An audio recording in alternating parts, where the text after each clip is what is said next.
എല്ലാറ്റിനും പ്രകൃതിയാണ് കാരണക്കാരൻ. പ്രകൃതിയിൽ ജീവിക്കുന്ന ഒരു ജീവിക്കും പ്രകൃതിയിൽ നിന്ന് മാറി ജീവിക്കാൻ പറ്റില്ല. എന്നോട് ചോദിക്കാറുണ്ട് എല്ലാവരും, എന്താ നിങ്ങൾ നേടിയത് ഞാൻ എൻ്റെ ഫലഭൂഷ്ടിയായിട്ടുള്ള മണ്ണും ഇവിടുത്തെ ടെമ്പറേച്ചർ കുറച്ചത്.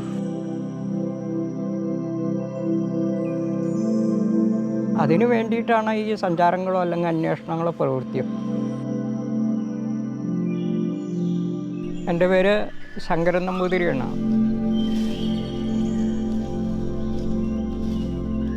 ഞങ്ങളൊരു കാർഷിക കുടുംബമാണ്. ഞങ്ങൾ 8 സഹോദരന്മാരുണ്ട്. അതിൽ 7ാമത്തെ ആളാണ് ഞാൻ.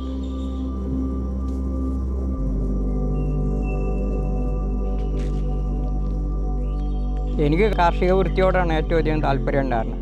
ഞാനപ്പോൾ എൻ്റെ ഒരു പ്രായം എത്തിയപ്പോൾ ഞാൻ കാർഷിക മേഖലയിലേക്ക് തിരിഞ്ഞു. നെൽകൃഷിയാണ് ഇവിടുത്തെ ഏറ്റവും പ്രധാനപ്പെട്ട ഒരു വിളയുണ്ടായിരുന്നത്. അപ്പോൾ അതിൻ്റെ കൂടെ പിന്നാലെ വരുന്നതാണ് ദാരിദ്ര്യം. അപ്പോൾ ആ ദാരിദ്ര്യത്തിൽ നിന്ന് മാറാൻ എന്താ വഴിയെന്ന് പറഞ്ഞാൽ, അങ്ങനെ 76-ലാവും ഞാൻ പുറത്തുള്ള പറമ്പുകൾ കുറച്ചുണ്ടായിരുന്നു. അതിനെ മുഴുവൻ അടച്ചുറപ്പാക്കി കൃഷി തുടങ്ങി. അതിൽ ഞാൻ പരാജയപ്പെട്ടു. കാരണം എനിക്ക് ഒന്നിനും ഗുരുവില്ല. അപ്പോൾ എല്ലാം തുടക്കക്കാരനാകുമ്പോൾ എല്ലാം പഠിക്കേണ്ടി വന്നു.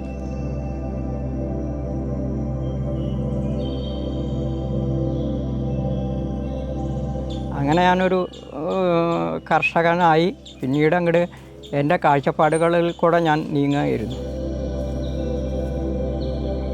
വേറിട്ട് പ്രവർത്തിക്കണമെന്ന് എപ്പോഴും പലതും നേരിടേണ്ടിവരും. കാരണം ആരുടേനും ഒന്നും പകരാണ്ടാവില്ല. എല്ലാവരും നമ്മൾ നേരിട്ടിട്ട് തോൽക്കാം, വിജയിക്കാം.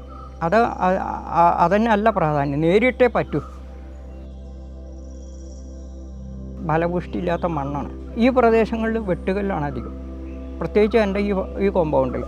അപ്പോൾ എനിക്കാണെങ്കിൽ അങ്ങേയറ്റത്തെ കൃഷി മോഹങ്ങളാണ്. എന്തും കൃഷി ചെയ്യണം, മണ്ണിൽ വളർത്താമെന്നുള്ള എന്തും ചെയ്യാം. ഈ 76 മുതൽ ഇത്രയും കാലം മണ്ണുണ്ടാക്കാനാണ് ശ്രമിച്ചത്. അത് ഞാനൊരു 90% വരെ ജയിച്ചു എന്ന് എനിക്ക് തോന്നുന്നുണ്ട്. കാരണം ഇപ്പോൾ കൈകൊണ്ട് വാരിയ കാർബണിൻ്റെ അളവ് കൂട്ടിയാലും ഒരു പിടി മണ്ണ് എനിക്ക് എടുക്കാൻ ഈ മണ്ണിൽ നിന്ന് കഴിഞ്ഞു.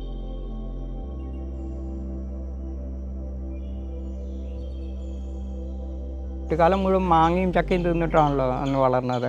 അപ്പം മാങ്ങയോടൊരു വല്ലാത്തൊരു സ്നേഹം തന്നെ പറയട്ടെ. അങ്ങനെ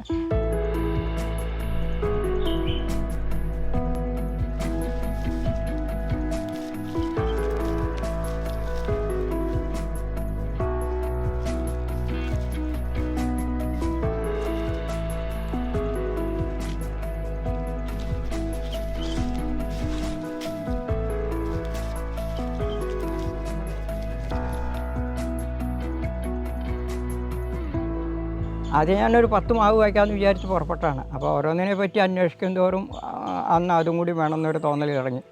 അങ്ങനെ കേരളത്തിൽ എൻ്റെ ഒരു 400 വെറൈറ്റി നാടൻ മാവുകൾ കളക്ട് ചെയ്തിട്ടുണ്ട്. ഇന്ത്യയിൽ മൊത്തം ഒരു 150 വെറൈറ്റികൾ ഇന്ത്യയിലത്തെ വളരെ പ്രസിദ്ധമായത്. അതൊരു പരീക്ഷണമാണ്. നമ്മുടെ കാലാവസ്ഥയിൽ കായ്ക്കുന്നത് അതറിയണം വെച്ചാൽ നമ്മൾ തന്നെ ചെയ്യണം.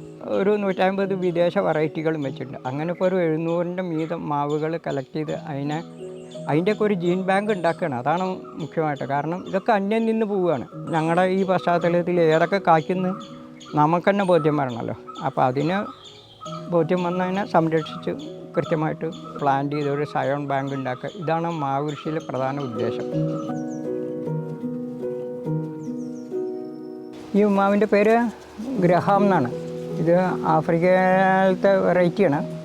മണിപ്പൂർ 5 നീലാലി പസന്ത് എന്ന് പറഞ്ഞൊരു വെറൈറ്റിയാണ്.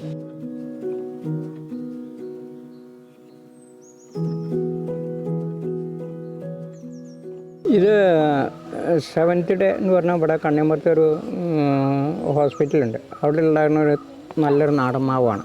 അതിൻ്റെ ഒരു കൊമ്പ് കൊടുന്ന് ഞാൻ ഗ്രാഫ്റ്റ് ചെയ്ത് ഉണ്ടാക്കുകയാണ്. അപ്പോൾ നമുക്ക് കൃത്യമായ മാവുകളെ മുഴുവൻ അറിഞ്ഞോടം കൊണ്ട് കൃത്യമായ മാവുകളെ ഞാൻ കളക്ട് ചെയ്തുകൊണ്ടിരിക്കുക. അങ്ങനെയാണ് ഈ നാടൻ 400 വെറൈറ്റി കളക്ട് ചെയ്തിരിക്കുന്നത്.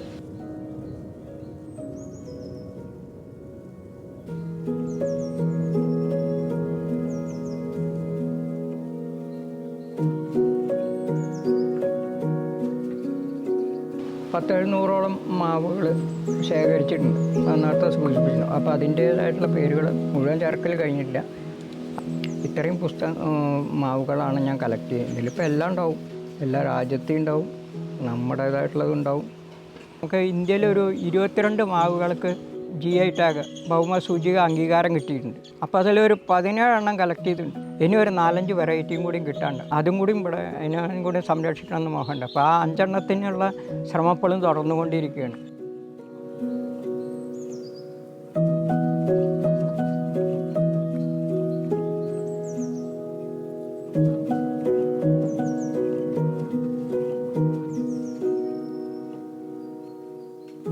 പ്രകൃതിക്ക് ഒരു താളം ഉണ്ടായിരുന്നു. ആ താളത്തിൽ നിന്ന് മനുഷ്യൻ മാത്രം മാറിയുള്ളൂ. ബാക്കി എല്ലാ പ്രകൃതി ജീവികളും ആ താളത്തിലാണ് നിന്നത്. എന്തൊരു വിപത്തുണ്ടെങ്കിലും മനുഷ്യനെ ആദ്യം അറിയില്ല, മറ്റ് ജീവജാലങ്ങളറിയും. മനുഷ്യനപ്പം അവന് ആ താളമില്ല, അതുകൊണ്ട് അവൻ അതിൻ്റെ ഒന്നും വരായകളെ അറിയില്ല. അവൻ ആ നിമിഷത്തെ എന്ത് സംഭവിച്ചു അത് മാത്രമേ അറിയുന്നുള്ളൂ. ഇപ്പം എന്താ സംഭവിക്കണത്? എല്ലാവരും പ്രകൃതിയിൽ നിന്ന് വേറൊരു ഭാഗത്താണ് ജീവിക്കുന്നത്. ഒരിക്കലും പ്രകൃതിയിലേക്ക് ജീവിക്കാൻ വരുന്നില്ല. പ്രകൃതിയിലെ ഉൽപ്പന്നങ്ങൾ ഉപയോഗിക്കണമെന്നല്ല, പ്രകൃതിയുടെ താളം എന്താണെന്ന് മനസ്സിലാവുന്നില്ല, പ്രകൃതിയിൽ ജീവിക്കണില്ല.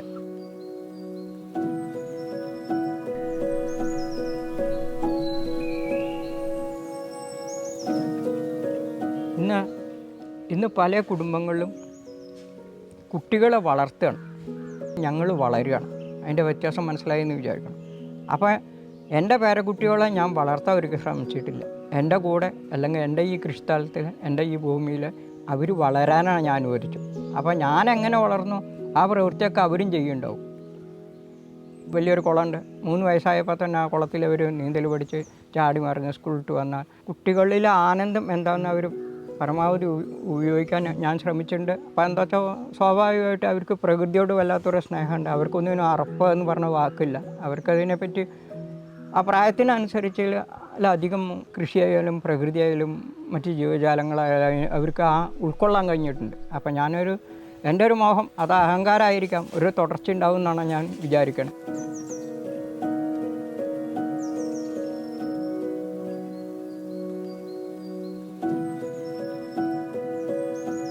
അപ്പോൾ 2 കാര്യമാണ് നഷ്ടപ്പെട്ടുകൊണ്ടിരിക്കുന്നത്. ഒന്ന്, പലതിൻ്റെ വംശനാശം നഷ്ടപ്പെട്ടു. അതുപോലെ തന്നെ ആ ഒരു നാശം തന്നെ മണ്ണിലെ ഓർഗാനിക് കാർബണും നഷ്ടപ്പെട്ടു. അതാണ് ലോകത്തിലെ ഏറ്റവും വലുതായിട്ട് സംഭവിച്ച ഒരു വിഷയം. അപ്പോൾ അതിന് മരങ്ങളും ചെടികളും പുല്ലുകളും എല്ലാം തന്നെ വേണം.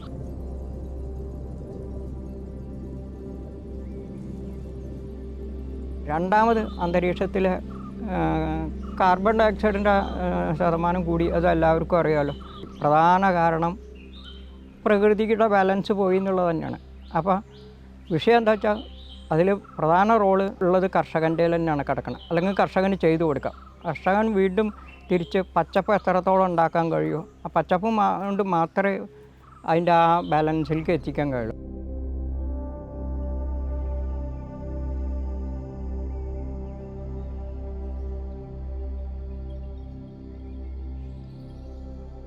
അപ്പം എൻ്റെ ഒരു കാഴ്ചപ്പാട് എന്തായിരുന്നു വെച്ചാൽ, കാർഷിക വൃത്തി കൊണ്ട് എങ്ങനെ കാടിൻ്റെ സ്വഭാവങ്ങൾ ഉണ്ടാക്കാൻ പറ്റും. പൂർത്തീകരിക്കാൻ പറ്റില്ല, കാരണം ഇപ്പോൾ ഒരു 40-45 കൊല്ലം കൊണ്ട് ഒരു പരിധിയുണ്ട് ചെയ്തു തീർക്കാൻ. പുൽവർഗ്ഗങ്ങൾക്കും തെങ്ങ്, പനവർഗ്ഗങ്ങൾ ഇവർക്കാണ് ഏറ്റവും കൂടുതൽ സൂര്യപ്രകാശം വേണ്ടത്. അത് കഴിഞ്ഞാൽ കഴുങ്ക്, അത് കഴിഞ്ഞാൽ ഇപ്പോൾ ഞങ്ങൾ ജാതിയാവാം, ഫലവൃക്ഷങ്ങളാവാം. ഇങ്ങനെ അപ്പോഴേക്കൊക്കെ ഇങ്ങനെ ഓരോ ഇതിൻ്റെ ശതമാനം കുറഞ്ഞു വരും. അതായത് മാക്സിമം മണ്ണിനെ നമ്മൾ പുല്ലിനെ അടക്കം വളർത്തണം.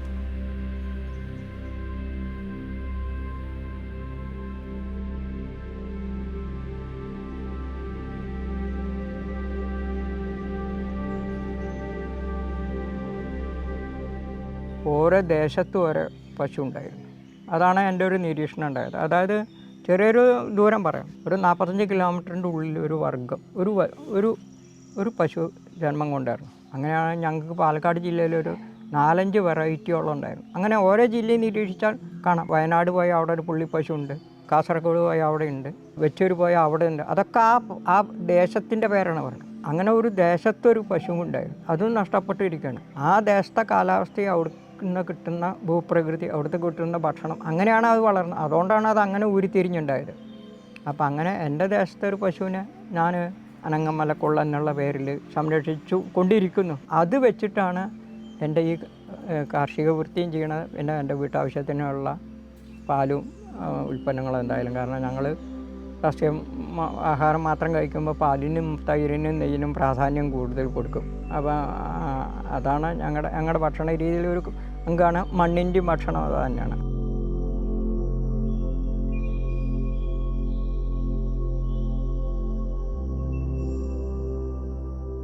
സാധാരണ ഞാൻ വേനൽക്കാലത്ത് വളം ചെയ്യാനാണ് അധികം ശ്രമിക്കാറ്. അപ്പോൾ എന്നെ ആദ്യകാലങ്ങളിൽ എല്ലാവരും പരിഹസിച്ചിരുന്നു. ഒന്നാമത് കേരളത്തിൽ മഴക്കാലങ്ങളിൽ വളം ചെയ്താൽ മിക്ക മൂലകങ്ങളും ധാതുക്കളും വെള്ളത്തിൽ അലിഞ്ഞു പോണതാണ്. കേരളത്തിലെ മഴ എല്ലാവർക്കും അറിയാമല്ലോ. കേരളത്തിനെ പറ്റി അറിയാമെന്ന് വെച്ചാൽ കേരളത്തിലെ മഴയെ പറ്റിയിട്ടും അറിയാം. അപ്പം നമ്മൾ ചെയ്യുന്ന വളങ്ങളുടെ എല്ലാ സത്തുക്കളും ആ വെള്ളത്തിൽ അലിച്ച് അവസാനം കടലാണ്. അപ്പോൾ ഞാൻ എന്താ ചെയ്യണമെന്ന് വെച്ചാൽ എൻ്റെ കയ്യിൽ കുറേ നാടൻ പശുക്കളാണ് ഉള്ളത്. അതിൻ്റെ ബയോഗ്യാസ് ഉണ്ട്, അതിൻ്റെ സ്ലറി ഉണ്ട്. പോരാത്ത ഞാൻ എൻ്റേതായിട്ടുള്ള ചില കുറേ കൂട്ടുവളങ്ങൾ ഉണ്ടാക്കിയിട്ടുണ്ട്. ഇതൊക്കെ കൂടിയിട്ട് ഒരു 12,000 ലിറ്റർ വലിപ്പത്തിലുള്ള ഒരു ടാങ്ക് ഉണ്ടാക്കിയിട്ടുണ്ട്. ആ ടാങ്കിൽ നിന്ന് ഞാനൊരു സ്ലറി പമ്പ് വെച്ചിട്ട് ആ ടാങ്കിൽ നിന്ന് ഒരു 1/2 ഇഞ്ച് ഓസ് എടുത്തിട്ട് അതിൻ്റെ സെക്ഷനിലേക്ക് ആ 1/2 ഇഞ്ച് ഓസ് കൊടുത്തിരിക്കുകയാണ്. മോട്ടർ ഓൺ ചെയ്ത് നനക്കണോടുകൂടി ഈ സ്ലറി ചെറിയൊരു ശതമാനം ആ വെള്ളത്തിൽ ലയിച്ചിട്ടാണ് എൻ്റെ നനയെപ്പോഴും നടക്കുള്ളൂ. ഈ വേനൽക്കാലത്ത് ചെയ്യുമ്പോൾ എന്ന് വെച്ചാൽ ഈ ഒന്നാമത് മണ്ണിൽ ഒലിച്ച് നഷ്ടപ്പെടുന്നത്. പിന്നെ രണ്ടാമത്തെ ഒരു പോയിൻ്റ് എന്താ വെച്ചാൽ ഇലകൾക്ക് കേരളത്തിനെ സംബന്ധിച്ചിടത്തോളം സൂര്യപ്രകാശം കുറഞ്ഞൊരു അവസ്ഥയുണ്ട്. ഏതാണ്ട് 4-5 മാസം മഴ കാരണം ഇരുട്ട് കൂടിയ. അപ്പോൾ നമ്മൾ വളം ചെയ്തിട്ട് കാര്യമില്ല. കാരണം ഇതിന് സൂര്യപ്രകാശം അറിയാമല്ലോ, സൂര്യപ്രകാശമാണെന്ന് അറിയാമല്ലോ. അപ്പോൾ ഈ സമയത്ത് നല്ല സൂര്യപ്രകാശമുണ്ട്. അപ്പോൾ നമ്മൾ കൃത്യമായി കൊടുക്കുന്നതിൻ്റെ വളം വേണ്ട രൂപത്തിൽ ആ ചെടിക്ക് ഉപയോഗിക്കാൻ പറ്റും.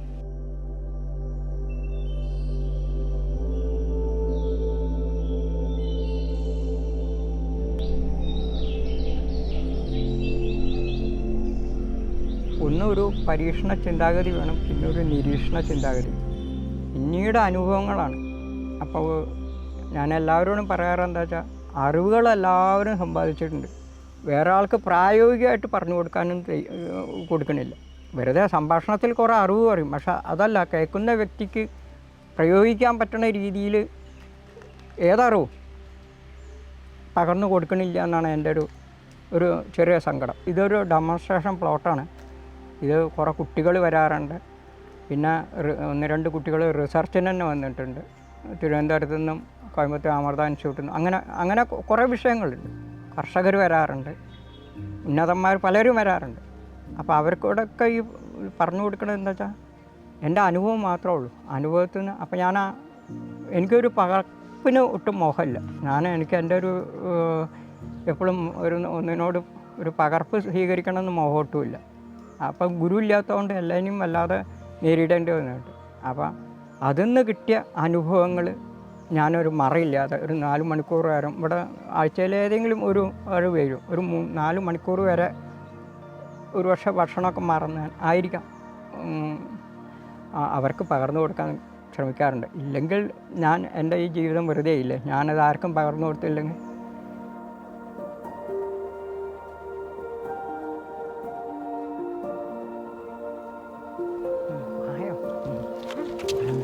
എന്തിനാ സ്കൂളിൽ പോകാതിരുന്നു? കള്ളത്തരം കാണിച്ച് ഇവിടെ നിൽക്കാണ് അല്ലേ? അറിയാം. ഓഹോ, നിൽക്കട്ടെ, അടക്കട്ടെ.